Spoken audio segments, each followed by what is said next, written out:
오늘 우리에게 주시는 하나님의 말씀은 누가복음 1장 57절로 66절에 있는 말씀입니다. 우리 다 함께 찾아보시겠습니다. 누가복음 우리 1장 57절에서 66절에 있는 말씀, 우리 다 찾으셨으면 저와 여러분이 한 절씩 교독해서 읽겠습니다. 57절 말씀 제가 먼저 읽겠습니다. 엘리사벳은 해산할 달이 차서 아들을 낳았다.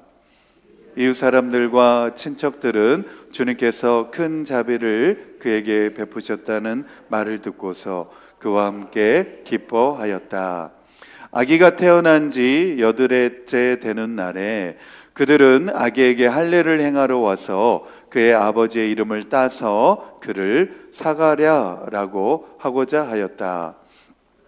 그러나 아기 어머니가 말하였다. 안 됩니다. 요한이라고 해야 합니다.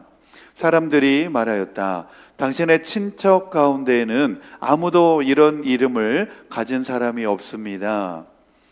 그들은 그 아버지에게 아기의 이름을 무엇으로 하려는지 손짓으로 물어보았다.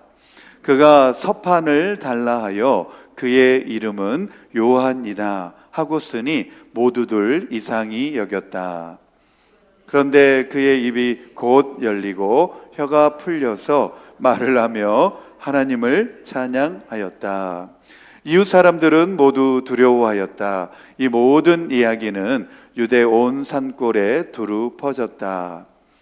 이 말을 들은 사람들은 모두 이 사실을 그들의 마음에 두고 이 아이가 대체 어떤 사람이 될 것인가 하고 말하였다. 주님의 보살피는 손길이 그 아기와 함께 하시는 것이 분명했기 때문이다. 아멘, 아멘. 네, 오늘 이 말씀을 중심으로 해서 한번 따라해 보겠습니다. 여호와는 은혜로우시다. 아멘. 우리 하나님은 은혜로우시고 국률이 풍성하시고 사랑이 많으신 우리 아버지 하나님이신 줄로 믿습니다. 네, 우리 이전 것은 다 지나갔습니다. 네, 이전 것은 이제 다 지나갔기 때문에 우리 기억하지 말고 이제 새로운 한 해가 시작이 되었고, 우리 새로운 한 해 첫째 주일 예배로 주님 앞에 나와서 예배 드리고 있습니다. 우리 새로운 마음과 새로운 믿음으로 주님 앞에 우리 올 한 해를 맞이하면서 달려갈 수 있게 되기를 축복합니다. 그래야여서 주님께서 예배하신 은혜를 우리 받아 누리면서 우리도 여호와는 은혜로우시다 이렇게 고백하고 간증할 수 있는 한 해가 되기를 축복합니다. 오늘 말씀 듣기 전에 우리 함께 이 시간 기도하기 원합니다. 우리의 마음을 열어주시고 우리의 마음을 옥토와 같은 마음이 되게 해주셔서 주님의 말씀을 통하여서 우리의 마음이 새로워질 수 있도록 해주시고, 새로운 언약의 말씀을 붙잡고 이 한 해 우리 새로운 마음과 새로운 믿음의 새 역사를 써내려갈 수 있도록 해달라고 우리 그렇게 간절히 주님 앞에 기도하겠습니다. 우리 주여 한번 부르시고 다 함께 통성으로 기도합니다. 시작. 주여. 아버지 하나님 감사합니다. 이전 것은 다 지나가고 이제 새 것이 되었습니다. 아버지 하나님, 우리의 마음도 새로워지기를 원합니다. 아버지, 새로운 첫 해 또 첫 주일을 맞이하여서 주님 앞에 나와 예배드리면서 우리의 마음도 새로워져서 아버지 하나님 앞에 새로운 믿음으로 새로운 마음으로 예배드릴 수 있도록 도와주시고, 아버지 하나님 새 일을 행하실 그 하나님을 바라보면서 믿음으로 이 한 해를 달려갈 수 있도록 주여 도와주옵소서. 그래하여서 새 일을 행하실 그 하나님을 우리 기대하는 마음으로 아버지, 우리들도 여호와는 은혜로우시다, 우리에게 행하실 그 하나님의 역사를 우리 기대하고 바라보며 아버지 하나님, 우리도 주님을 간증하며 영광 돌려드릴 수 있는 우리의 삶이 되게 하여 주옵소서. 이 시간에도 우리의 마음을 옥토와 같은 마음이 되게 하여 주셔서 선포되어지는 말씀을 통하여 아버지 그 말씀을 붙잡게 하여 주시고 믿음으로 붙잡음으로 말미암아서 이 약속의 말씀을 통하여서 우리에게 하나님께서 놀랍도록 채워주시고 부어주시는 그 은혜를 받아 누리게 하여 주시옵소서. 예배 가운데 임재하실 성령님을 기대합니다. 우리의 마음 가운데 감화 감동하여 주시고 충만하게 역사하여 주셔서 하나님의 말씀을 통하여 우리의 마음 가운데 흡족한 은혜를 더딥혀 주시옵소서. 채워 주시옵소서. 감사드립니다. 이 모든 말씀을 예수님의 이름으로 기도드립니다. 아멘, 아멘. 네, 여호와는 은혜로우시다. 네, 여호와는 은혜로우시다. 바로 세례 요한이라고 하는 이름의 뜻이 바로 이 이름의 뜻입니다. 여호와는 은혜로우시다. 오늘 본문의 이 세례 요한의 이름을 짓는 일 때문에 생기는 해프닝에 대해서 소개하고 있는 내용입니다. 이스라엘 백성들은 이제 태어나면 생후 8일째 되는 날에 할례를 받게 됩니다. 그래서 구약 시대 이 할례가 갖는 의미가 아주 여러 가지 의미가 있었습니다. 그러나 시간이 흐르고 시대가 지나오면서 이스라엘 백성 중에는 이 할례의 진정한 의미를 잊어버린 채 신체적 육체에 받는 그 할례만 받는 그런 사람들이 늘어났습니다. 그래서 계속해서 하나님의 말씀 가운데에서는 할례도 중요하지만 마음의 할례를 받는 것이 중요하다 이렇게 말씀하기도 하였습니다. 우리 첫 번째 주제입니다. 첫 번째 주제 같이 읽겠습니다. 시작. 요한의 출생과 더불어 그의 이름을 짓게 되는 과정 속에서 그의 이름이 밝혀주는 의미의 중요성과 엘리사벳을 통해 복받는 자리에 있을 수 있는 비결이 무엇인지 알아야 합니다. 아멘, 아멘. 세례 요한의 이름의 뜻이 무엇이라 그랬죠? 하나님은 은혜로우시다. 아멘. 우리 하나님은 은혜로우신 줄로 믿습니다. 하나님은 은혜로우시다. 이란 뜻에서 요한이라고 하는 이름을 짓게 되었습니다. 이스라엘 백성들은 이 이름이 갖는 의미를 매우 중요하게 그렇게 생각하고 여겼습니다. 그래서 출애굽기 3장 말씀에도 보면 모세가 하나님 앞에 소명을 받을 때도 하나님의 이름이 무엇입니까? 나를 보내신 그 하나님의 이름이 무엇이냐라고 물어보면 내가 무엇이라고 대답해야 됩니까? 이렇게 하나님 앞에 하나님의 이름이 무엇인지를 묻기도 했습니다. 우리 출애굽기 3장 13절 말씀에 보면 그렇게 모세가 하나님에게 물어보죠. 같이 읽겠습니다. 시작. 그들이 저에게 그의 이름이 무엇이냐 하고 물을 터인데 내가 그들에게 무엇이라고 대답해야 합니까? 이렇게 모세가 하나님 앞에 물어보니까 하나님이 뭐라고 말씀합니까? 나는 스스로 있는 자다. I am who I am. 나는 스스로 있는 자다. 이렇게 하나님께서 말씀하십니다. 하나님의 이름을 가르쳐 주지 않았죠. 그렇죠? 나는 여호와다. 나는 엘로힘이다 이렇게 말씀하시지 않았습니다. 그냥 나는 스스로 있는 자다 이렇게 말씀하셨는데 많은 주석학자들이 이 본문의 내용을 주석하면서 왜 하나님은 자신의 이름을 밝히지 않으셨을까? 모세는 하나님의 이름이 무엇입니까? 이렇게 물어보았는데 하나님은 자신의 이름을 밝히지 않고 마치 동문서답하듯이 나는 스스로 있는 자다 이렇게 말씀하셨는데 왜 그랬을까? 이렇게 주석학자들이 주석에 보면 해석을 해 놓았는데 이름을 부른다라고 하는 그 의미는 유대인들의 정서, 이 히브리인들의 사고방식 가운데에서는 이름을 불렀을 때 그것을 자기의 것으로 소유한다라고 하는 그런 개념들이 들어있기 때문에 하나님께서는 어느 누구에게도 다 소유가 되지 않는다라는 의미에서 하나님 자신의 이름의 뜻을 밝히지 않으셨다 이렇게 해석을 해 놓기도 했습니다.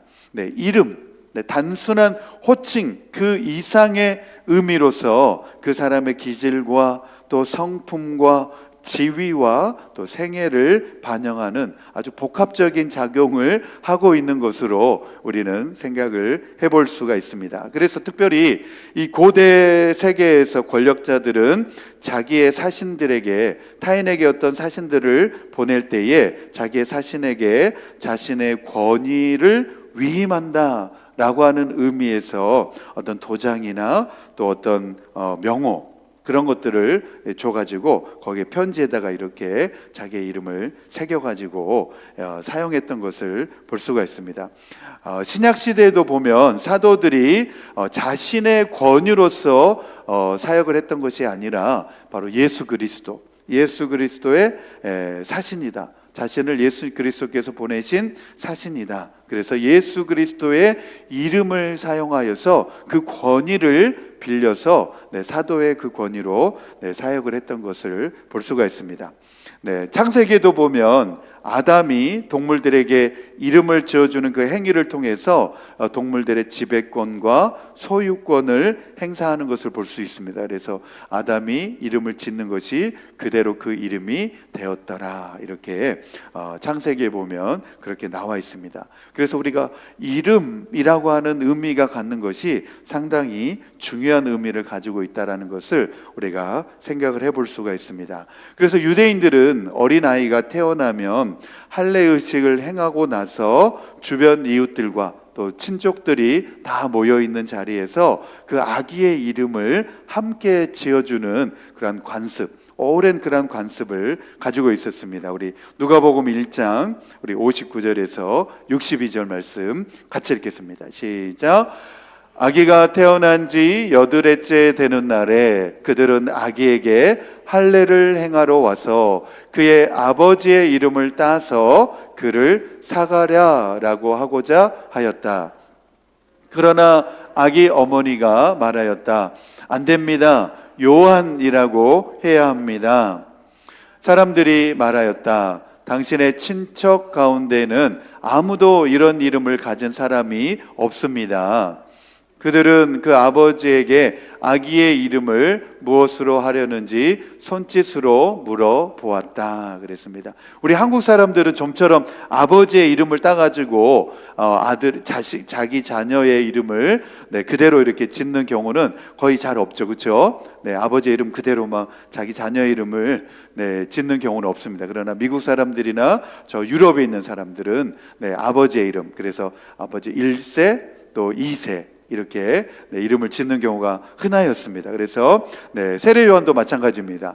아버지의 이름을 따라서 사가랴 2세 이런 식으로 이름을 사람들이 짓고자 했는데 그 어머니가 반대를 한 겁니다. 안 됩니다, 안 됩니다. 사가랴라고 이름을 지으면 안 됩니다. 그리고 요한이라고 이름을 지어야 합니다. 이렇게 이제 말을 합니다. 그러니까 이제 사람들이 이해를 못했어요. 아니, 사가랴라고 이름을 지으면 좋겠는데 왜 그동안은 그 친척들 가운데 전혀 등장하지도 않는, 한 번도 그 이름이 나오지도 않는 전혀 생소한 이름을 지으려고 하느냐, 막 그러면서 이제 그러면은 그 아버지 사가랴에게 한번 물어봅시다 해가지고 그 아버지 사가랴에게 아기의 이름을 무엇으로 이렇게 지어야 합니까? 이제 물어보았습니다. 그러니까 이제 사가랴도 그 서판에다가 이름을 적었는데 요한 이렇게 이름을 지으게 된 것입니다. 그래서 사람들은 이 아기의 이름을 아버지의 이름을 따라서 사가랴라고 이렇게 짓자라고 제안을 했는데 이 엘리사벳은 안 됩니다. 요한이라고 이름을 지어야 합니다. 이렇게 반응하고 있는 것을 볼 수 있습니다. 우리가 생각할 때는 남의 아들 이름 하나 짓는 것에 자기 마음대로 짓지 못하나 그런 생각을 가져볼 수도 있습니다. 웬 참견들이 그렇게 많나 그렇게 생각을 해볼 수 있습니다. 그러나 우리 한국 정서와 문화와 다른 그런 문화권에 있기 때문에 그렇습니다. 그래서 새로 출생한 이 아이에게 이웃들이 함께 참여하여서 이름을 짓는 것은 유대인들의 그런 오랜 풍습 아래에서 내려온 일이었기 때문에 오늘 본문의 말씀을 그런 배경 가운데서 우리가 이해를 해볼 수가 있습니다. 엘리사벳이 이러한 오래된 유대 관습을 깨고 그리고 이웃들과 친척들이 이름을 짓는 것에 대한 강력한 거부 의사를 표현하면서 한 것은 그럴 만한 이유와 사정이 있었다라는 것입니다.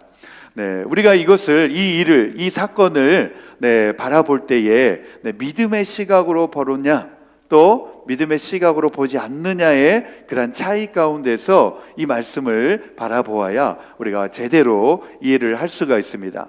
지금 엘리사벳은 믿음의 시각으로 이 일을 지금 보고 있습니다. 그리고 그 이웃들과 친척들은 아직 믿음의 시각으로 이 일을 바라보고 있지 못하기 때문에 요한이라고 이름 짓는 것에 대해서 참 이상하다, 왜 자기 친척 가운데 들어있지도 않는 생소한, 너무나 생소한 낯설은 이 이름을 지으려고 하느냐, 도저히 이해가 안 된다, 이렇게 지금 반응을 하고 있는 것입니다.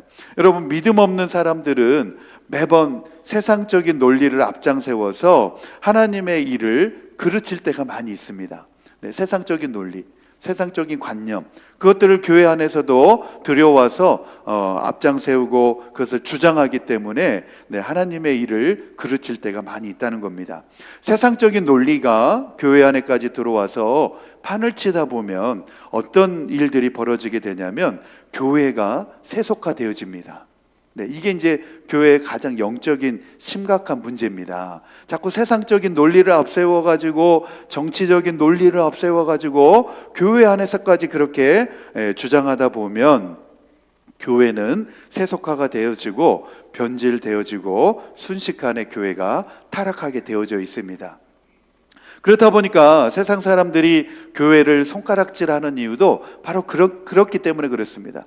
교회와 세상이 전혀 다를 바가 없다라고 하는 것 때문에 지금 오늘날 한국 교회가 한국 사회에서 많은 지탄을 받고 있지 않습니까?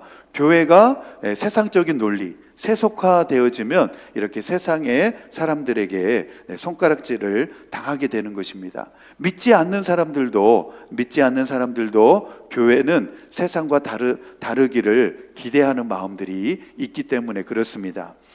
그래서 사도 바울은 로마 교회 성도들에게 믿음이 약한 사람과 강한 사람에 대해서 로마서에서 말씀하면서 육신의 일을 도모하지 말라, 이렇게 말하고 있습니다. 하나님을 믿는 사람들, 또 교회를 다니는 믿는 성도들은 육신의 일을 도모하지 말아야 될 줄로 믿습니다. 그래서 좀 더 나아가서 사도 바울은 뭐라고 로마 교회 성도들에게 권면하고 가르쳤냐면, 믿는 그리스도인들은 세상 국가 권력에 대하여서도 복종하는 마음을 가져야 하고, 권세자들, 하나님께서 위임한 그 권세자들에게도 순종하고 그 영적 질서를 따르는 마음을 가져야 한다, 이렇게 가르치고 권면하고 있습니다. 우리 로마서 13장 우리 1절에서 4절에 있는 말씀 우리 같이 한 목소리로 읽겠습니다. 시작. 사람은 누구나 위에 있는 권세에 복종해야 합니다. 모든 권세는 하나님께로부터 온 것이며 이미 있는 권세들도 하나님께서 세워주신 것입니다. 그러므로 권세를 거역하는 사람은 하나님의 명을 거역하는 것이요, 거역하는 사람은 심판을 받게 될 것입니다. 권세를 행사하는 사람은 여러분 각 사람에게 유익을 주려고 일하는 하나님의 일꾼입니다. 그러나 그대가 나쁜 일을 저지를 때에는 두려워해야 합니다. 그는 공연히 칼을 차고 있는 것이 아닙니다. 그는 하나님의 일꾼으로서 나쁜 일을 하는 자에게 하나님의 진노를 집행하는 사람입니다. 아멘, 아멘. 사도 바울이 말하고 있는 이 말씀 가운데서 우리가 세상 권세자들에게도 복종해야 되는 의무가 우리 믿는 그리스도인들에게 있는데, 하물며 교회 안에 있는 위임 권세자들에게 우리가 순종하고 복종하는 것은 두말할 말 없이 당연하다는 것입니다. 작금의 이 한국 상황을 이제 보면서, 한국의 이제 철학자죠, 한국이 내노라는 아주 유명한 철학자 우리 김영석 우리 교수님이 있습니다. 올해로 이제 104세가 되시는데, 그분이 이제 작금의 현실의 상황에 대해서 유튜브에 올려놓은 영상이 있었습니다. 한국 사회가 이 법 사회로, 민주주의 사회 가운데로 계속 진입하고 있는 과정 가운데서 이런 군사 계엄이라고 하는, 비상 계엄이라고 하는 이런 사태가 벌어졌는데, 이런 사태를 보면서 한국 사회가 민주주의 사회로 나아가는 과정 가운데서 좀 이제 어떻게 보면 도전에 직면해 있다. 민주주의 사회 가운데서 법치주의 사회로 진입하고 있는 그 과정 가운데서 한국은 크나큰 도전에 지금 직면해 있다. 그리고 이 법 질서, 법 체계 사회 가운데서 더 진보적인 사회로 나아가는 사회가 질서 사회다, 이렇게 말씀을 하셨습니다. 그래서 저는 그 강연을 들으면서 보면서 많이 공감을 했습니다. 네, 법 체계 위에 존재하는 세계가 바로 질서 세계라는 겁니다. 질서 세계.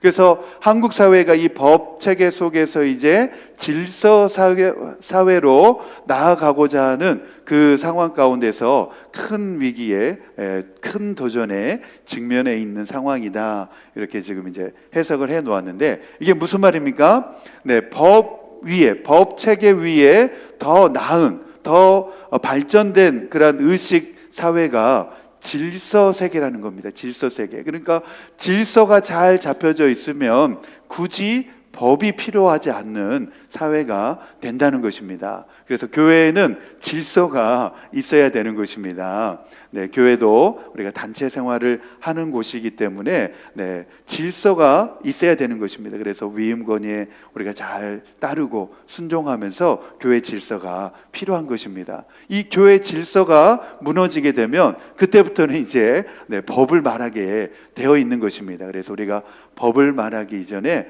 우리가 질서를 잘 세워 나가는 것이 너무나 중요하고, 특별히 교회는 법보다는 우리가 질서에 의해서 네, 교회가 운영되어져야 될 줄로 믿습니다.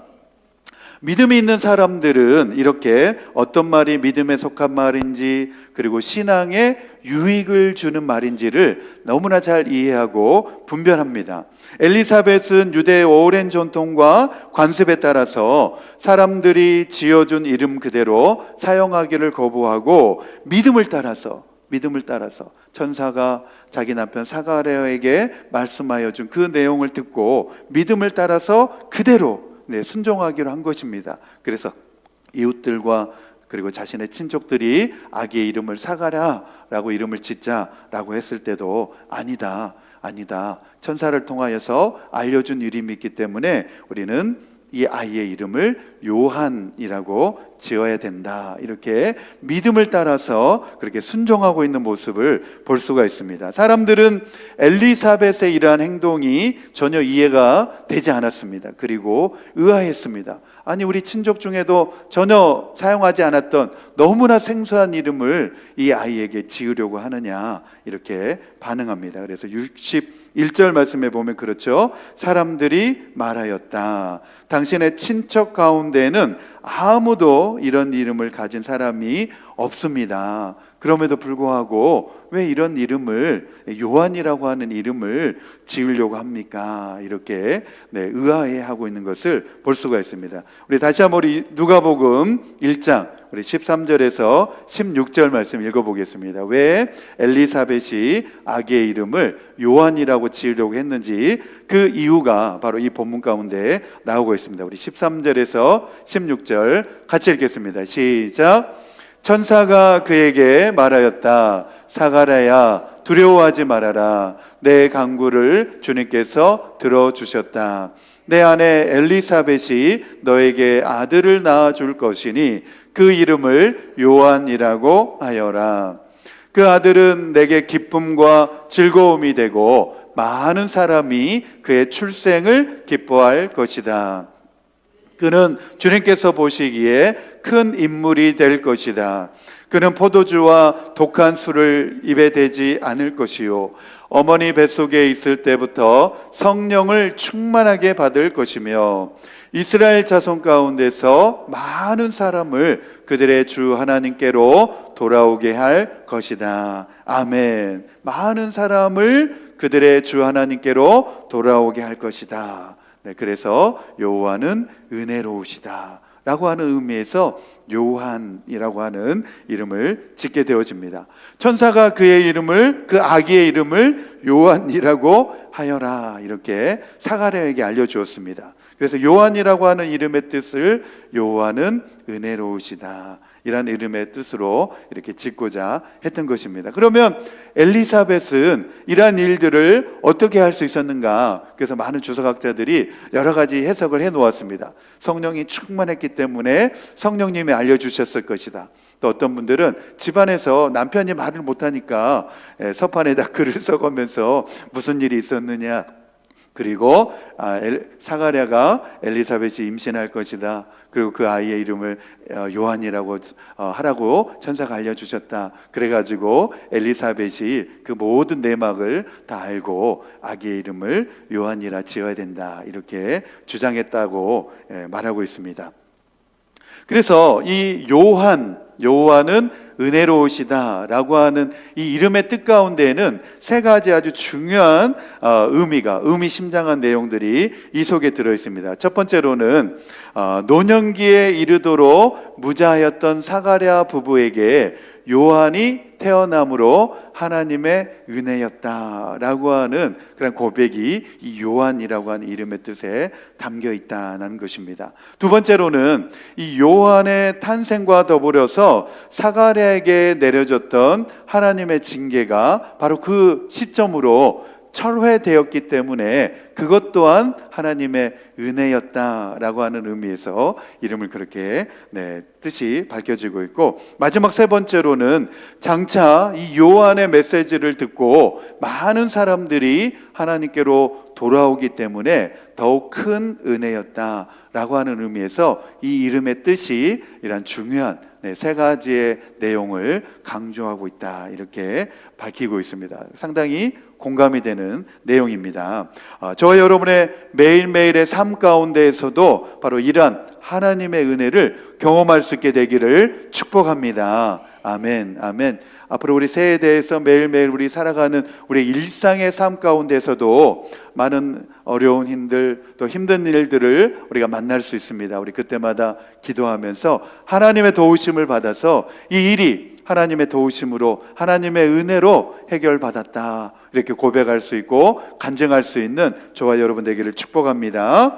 하나님의 은혜를 경험하고 하나님의 복을 받아 누리려면 우리는 반드시 필요한 게 있습니다. 그것이 무엇이냐? 바로 믿음입니다. 따라해 봅시다. 믿음이 필요합니다. 하나님의 은혜를 받아 누리고 하나님의 그 복, 예비하신 그 복을 받아 누리려면 우리에게 예외 없이 필요한 것, 요구되어지는 것이 바로 믿음이라는 거예요. 믿음. 그래서 성경에는 많은 믿음의 사람들이 어려움 중에도 또 곤란 중에도 환난 가운데서도 하나님의 은혜를 받아 누리게 되는, 하나님의 구원의 은혜를, 건져내심의 은혜를 받아 누리게 되는 그러한 기록들이 성경에 수없이 많이 기록되어져 있다는 것을 우리는 성경을 통해서 알 수가 있게 되어집니다. 엘리사벳이 취한 행동처럼 믿음으로 반응할 때, 저와 여러분이 믿음으로 반응할 때, 그리고 믿음의 생각과 믿음의 말을 할 때 하나님의 은혜가 우리의 삶과 또 우리의 가정과 우리의 일터 가운데 임하게 되는 줄로 믿습니다. 우리의 믿음의 생각과 믿음의 말과 믿음의 행동으로 우리가 하나님 앞에 반응해야 됩니다. 그래서 우리의 믿음의 말을 함으로써 우리 믿음의 복을 받아 누리게 되고, 엘리사벳이 여호와는 은혜로우시다 라고 자신의 아이의 이름을 요한이라고 지은 것처럼 우리의 입술의 고백 가운데에서도 여호와는 은혜로우시다 이렇게 간증할 수 있는 우리 매일의 삶이 되기를 축복합니다. 아멘. 우리 시편 1편 1절에서 6절 말씀 읽고 우리 말씀을 마무리하겠습니다. 우리 시편 1편 1절에서 6절 말씀, 우리 말씀을 우리 마음 가운데 새기면서 우리 다 함께 읽겠습니다. 시작.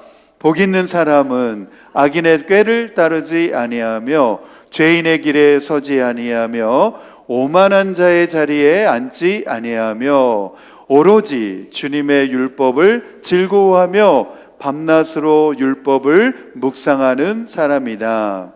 그는 시냇가에 심은 나무가 철을 따라 열매를 맺으며 그 잎이 시들지 아니함 같으니 하는 일마다 잘 될 것이다.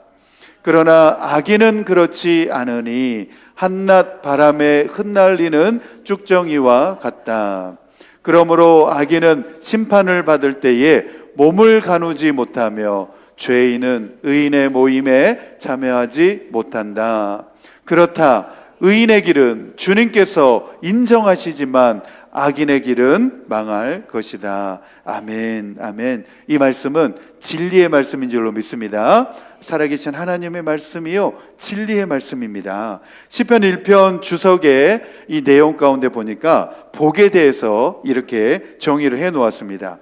복 있다고 칭송받는 사람은 하나님과 사귀면서 하나님의 말씀을 따라 사는 사람이다 그랬습니다.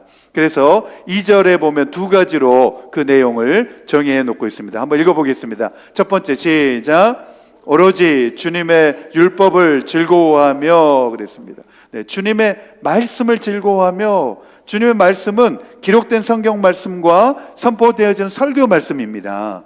네, 이 말씀, 선포되어지는 설교 말씀을 즐거워하고 기록되어져 있는 성경 말씀, 하나님의 말씀을 즐거워하는 사람이 복 있는 사람이다. 복 있다고 칭송받는 사람이다. 이렇게 정의해 놓았습니다. 두 번째, 시작. 밤낮으로 율법을 묵상하는 사람이다. 할렐루야, 아멘. 말씀을 읽고 그 말씀을 묵상하는 사람들, 그 사람들이 복이 있는 사람이다. 할렐루야. 네, 정말 그렇습니다. 정말 그렇습니다. 저도 이제 새벽 예배 드리고 이제 기도하고 그 다음에 아침에 늘 말씀을 읽고 다시 이제 주신 말씀을 이렇게 묵상하면서 나에게 오늘 하루 가운데 하나님이 어떤 말씀을 나에게 주시나, 이 말씀 가운데 늘 그 말씀을 하나님 앞에 물어봅니다. 그러면 하나님이 그 말씀 가운데에서 늘 주시는 말씀이 있습니다. 그래서 그 말씀을 붙잡고 이렇게 믿음으로 순종하며 살아가다 보면 정말 내 힘으로 안 되는 일들이 하나님의 은혜 가운데서, 하나님의 도우심 가운데서 이루어지는 것을 너무나 많이 경험을 하게 되어집니다. 주님의 은혜인 줄로 믿습니다. 네, 우린 주님의 말씀을 즐거워하고 그 말씀을 묵상하면서 그 말씀대로 우리 순종하면서 살아가야 되는 줄로 믿습니다. 네, 반면에 이 시편은 악이 다스리는 영역 아래 들어서지 말라라고 주의하고 경계하고 있는 말씀도 동시에 나오고 있습니다. 네, 악이 다스리는 영역 안에 들어가지 말라라고 하면서 세 가지로 정해 놓고 있습니다. 첫 번째, 같이 읽겠습니다. 시작. 악인의 꾀를 따르지 아니하며 그랬습니다. 여러분, 악인이 막 이렇게 따로 있는 게 아닙니다. 믿음대로 행하지 않는 사람들이 이 악인의 영역에 들어있는 겁니다. 네, 세상 불신자들처럼 살아가는 사람들, 네, 세상 논리대로 살아가는 사람들이 바로 이 악인의 꾀입니다. 믿음대로 살지 않는 사람들이 악인의 꾀입니다. 두 번째, 같이 읽겠습니다. 시작. 죄인의 길에 서지 아니하며. 세 번째, 시작. 오만한 자의 자리에 앉지 아니하며 그랬습니다. 저와 여러분이 겸손하게 주님의 말씀을 묵상하고 주님의 길로 행해야 될 줄로 믿습니다. 네, 주님의 말씀대로 살아가는 사람들을 우리는 겸손한 사람이다, 이렇게 말씀합니다. 2025년 새해가 밝았습니다. 저와 여러분이 이제 새로운 마음가짐으로 악이 다스리는 영역에 들어서지 말고 하나님과 사귀면서 하나님의 말씀을 따라 삶으로 말미암아서 믿음의 복, 하나님이 예비하신 그 은혜와 복을 받아 누릴 수 있게 되기를 축복합니다. 아멘. 우리 실천을 위한 적용입니다. 우리 첫 번째 같이 읽겠습니다. 시작. 엘리사벳이 믿음의 생각을 가지고 믿음의 모습으로 반응하며 믿음의 길과 방법을 선택하고 결정하였듯이 이번 한 해 동안 나의 믿음도 자라고 성장하겠습니다. 할렐루야. 아멘, 아멘. 우리는 믿음의 생각을 하고 믿음의 모습으로 반응하고 우리는 선택하고 결정해야 됩니다. 이것이 너무나 중요한 것입니다. 그래서 믿음은 결단입니다. 내가 말씀대로 살기로 결단하는 것, 그리고 그 결단은 내일로 미루지 마시기 바랍니다. 바로 지금 이 시간에, 바로 오늘 지금 이 시간에 우리는 믿음대로 살겠습니다. 바로 그렇게 결단해야 될 줄로 믿습니다. 네, 두 번째입니다. 시작. 새로운 한 해를 맞이하여 악이 다스리는 영역 아래 들어서지 말라는 세 가지 경고를 귀담아 들어서 악인의 꾀를 따르지 아니하며 죄인의 길에 서지 아니하며 오만한 자리에 앉지 아니하여 복 있다고 칭찬받는 사람이 되겠습니다. 아멘, 아멘. 여러분, 저와 여러분이 새해에는 믿음의 자리에 있게 되기를 축복합니다. 아멘. 오늘 말씀 우리 생각하시면서 우리 1월 주제 찬양 부르시겠습니다. 이런 교회가 되게 하소서. 우리 믿음의 고백으로 찬양 부르겠습니다.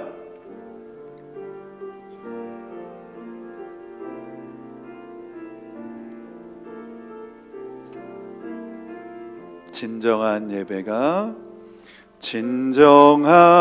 예배가 숨쉬는 교회, 주님이 주인 되시는 교회, 믿음의 기도가 쌓이는 교회, 최고의 찬양을 드리는 교회, 말씀이 살아 움직이는 교회, 성도의 사랑이 넘치는 교회, 섬김과 헌신이 기쁨이 되어 열매 맺는 아름다운 교회,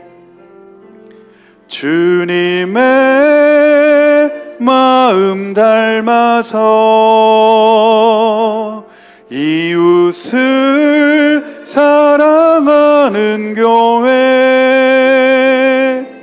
주님의 영광을 위해서 빛 대신 주님 전하는 교회, 사랑의 불꽃이 활짝 피어나 날마다 사랑에 빠지는 교회, 주께서 사랑하는 우리 교회가 이런 교회 되게 하소서. 아멘, 아멘. 네, 가사가 너무 좋으시죠? 네, 바로 올 한해 2025년도 우리 서울 장로교회가 바로 이런 교회가 될 줄로 믿습니다. 네, 우리 믿음으로 미리 선포하고 이런 교회 세워나갈 수 있게 되기를 소망합니다. 우리 옆에 분들 손 꼭 잡고 우리 한 번 더 찬양하고 고백했으면 좋겠습니다. 우리 옆에 앉아 계신 분들 우리 손 잡고 다시 한번 우리 이런 교회 함께 올 한 해 동안 만들어 갑시다. 세워 갑시다. 우리 그런 고백으로 찬양하겠습니다. 진정한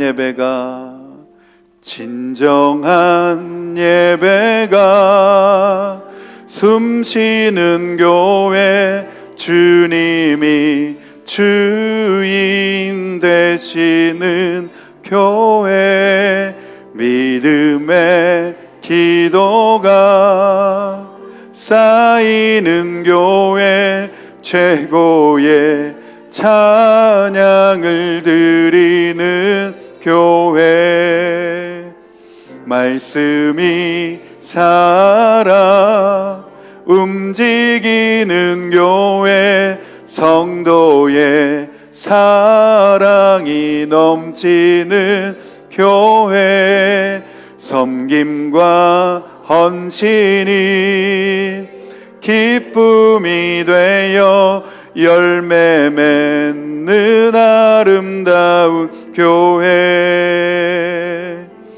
주님의 마음 닮아서 이웃을 사랑하는 교회, 주님의 영광을 위해서 빛 대신 주님 전하는 교회, 사랑의 불꽃이 활짝 피어나 날마다 사랑에 빠지는 교회, 주께서 사랑하는 하는 서울교회가 이런 교회 되게 하소서.